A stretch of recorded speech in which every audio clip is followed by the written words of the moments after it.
Nous examinons ici en deuxième lecture le projet de loi de finances rectificatif. En première lecture de ce PLFR, puis lors de l'examen du PLFRSS, nous vous avons proposé des amendements constructifs pour vous proposer un changement de cap de la politique gouvernementale autour de 3 objectifs simples. Mieux cibler les aides aux entreprises, aider directement l'emploi au travers des contrats d'apprentissage et des emplois d'avenir, et investir dans la transition écologique. Nous avons été constructifs en proposant d'abord un ciblage plus précis des aides aux entreprises, notamment le crédit d'impôt compétitivité emploi et le crédit d'impôt recherche, afin d'éviter les effets d'aubaine pour les entreprises qui parfois n'en ont pas besoin.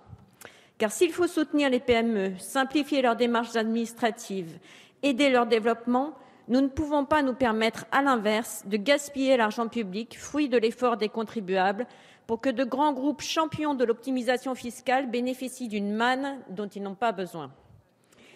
Il faut rappeler ici que les entreprises du CAC 40 captent 1 milliard d'euros sur les 5 milliards de crédit d'impôt recherche, alors même que ce crédit d'impôt était à l'origine destiné aux PME. Cette mesure est utile. Il faut la développer, la simplifier et la sécuriser pour les PME. Mais elle ne doit plus être détournée de son objectif premier. Le rapport de la Cour des comptes de juillet 2013 est très clair.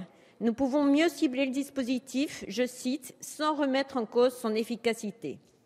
Alors que tant de PME éprouvent des difficultés à obtenir le crédit d'impôt recherche, il est particulièrement anormal que les grands groupes, eux, en captent facilement une part aussi importante.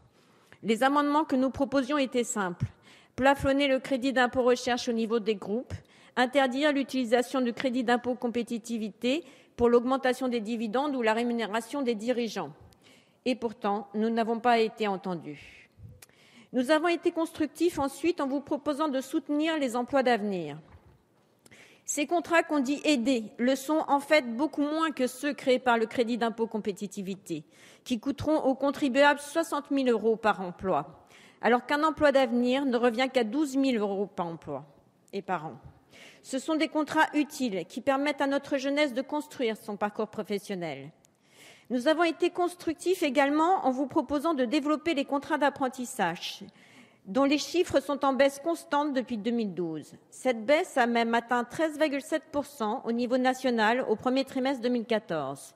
L'amendement de notre collègue Hanotin a ainsi manqué d'être adopté à 4 voix. Et si cette proposition a reçu un tel accueil dans l'hémicycle, c'est parce que ce sont des mesures simples et efficaces qui préparent l'avenir de la jeunesse et de nos entreprises. Nous avons été constructifs, enfin, en vous proposant de soutenir la transition écologique pour faire émerger un nouveau modèle de développement porteur d'emplois et protecteur de l'environnement. J'y reviendrai, mais cela supposait à minima de maintenir le budget du ministère de l'écologie. Au travers de toutes ces propositions, nous avions un objectif central: utiliser au mieux l'argent public qui est le fruit de nos impôts, renforcer l'efficacité de nos politiques de création d'emplois et construire un nouveau modèle économique porteur d'avenir autour de la transition écologique. Ces amendements, nous les avons portés en convergence, au-delà de notre groupe, avec une partie de la majorité. Toutefois, malgré cet esprit constructif, force est de constater que nos demandes n'ont pas été entendues, comme d'autres émanant d'autres parties de votre majorité. Plus gênant encore, lors de l'examen du projet de loi de financement rectificatif de la sécurité sociale, portant l'autre volet de votre pacte de responsabilité, vous avez dû recourir à la réserve des votes concernant une partie du texte, notamment pour éviter que le Parlement adopte l'allègement de la CSG pour les ménages aux revenus modestes et les classes moyennes. Des allègements d'impôts pour les ménages qui auraient pourtant répondu aux attentes des Français, à qui vous avez demandé tant d'efforts depuis le début de cette mandature. Nous avons fait notre travail de parlementaire, nous avons fait des propositions pour améliorer ce projet de loi en portant des mesures qui, je crois, sont partagées par une grande partie des Français. Vous n'avez pas souhaité les adopter à ce stade et nous le regrettons. Mais Paris ne s'est pas fait en un jour. Et si des mesures sont demain prises en faveur des ménages, comme l'a laissé entendre hier le président de la République, nous pourrons dire, je pense, que les débats qui ont eu lieu dans cette Assemblée n'auront pas été inutiles. Ce que nous n'avons pas entendu en revanche hier dans les propos du président de la République, c'est une volonté quelconque en matière d'écologie. Si nous nous sommes engagés, chacun d'entre nous, chez les écologistes, c'est que nous avions la conviction profonde que l'écologie doit être au cœur de nos politiques publiques. Nous ne pouvons plus rester sans rien faire devant la dégradation de notre environnement et l'épuisement de nos ressources. Notre qualité de vie s'en ressent chaque jour.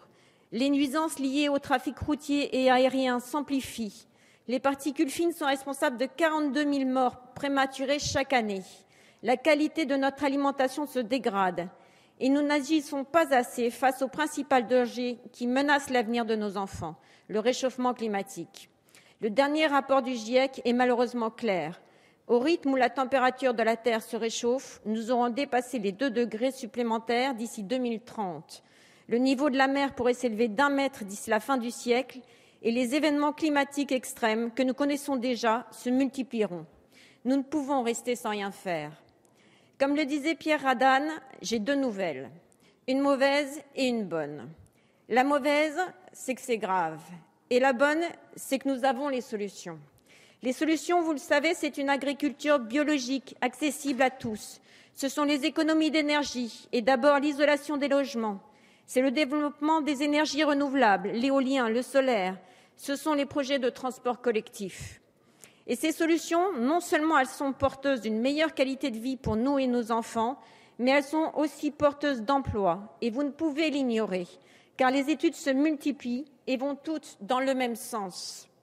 La Commission européenne a évalué en janvier dernier qu'une politique d'investissement dans la transition énergétique pourrait créer 1,2 million d'emplois en Europe à horizon 2030, et ce pour un coût proche de zéro, car les investissements estimés à 22 milliards d'euros par an seraient entièrement compensés par les économies réalisées sur la facture énergétique.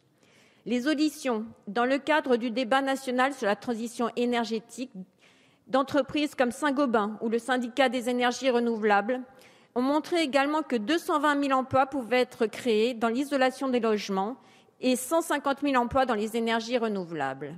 Alors qu'attendons-nous pour soutenir le développement de l'économie verte? Pourquoi constatons-nous au contraire, malheureusement, dans ce collectif budgétaire, que l'écologie ne fait pas partie de vos priorités, puisque vous amputez son budget de 288 millions d'euros? Pourquoi choisissez-vous de couper les crédits des investissements d'avenir consacrés à l'innovation pour la transition écologique et énergétique et aux villes et territoires durables? Pire encore, vous introduisez dans ce PLFR une révision à la baisse de la taxe poids lourd, devenue simple péage de transit, dont le réseau taxable est divisé par 3 et les recettes par 2. Que sont devenues les ambitions du Grenelle de l'environnement de diminuer le trafic des poids lourds sur nos routes? Comment favorisera-t-on le développement du fret ferroviaire et du transport fluvial?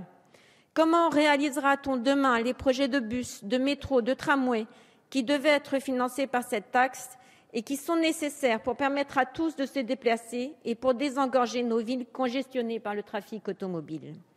Pour toutes ces raisons, vous comprendrez que nous abordons cette deuxième lecture avec quelque inquiétude.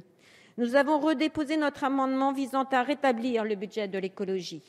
C'est pour nous une priorité.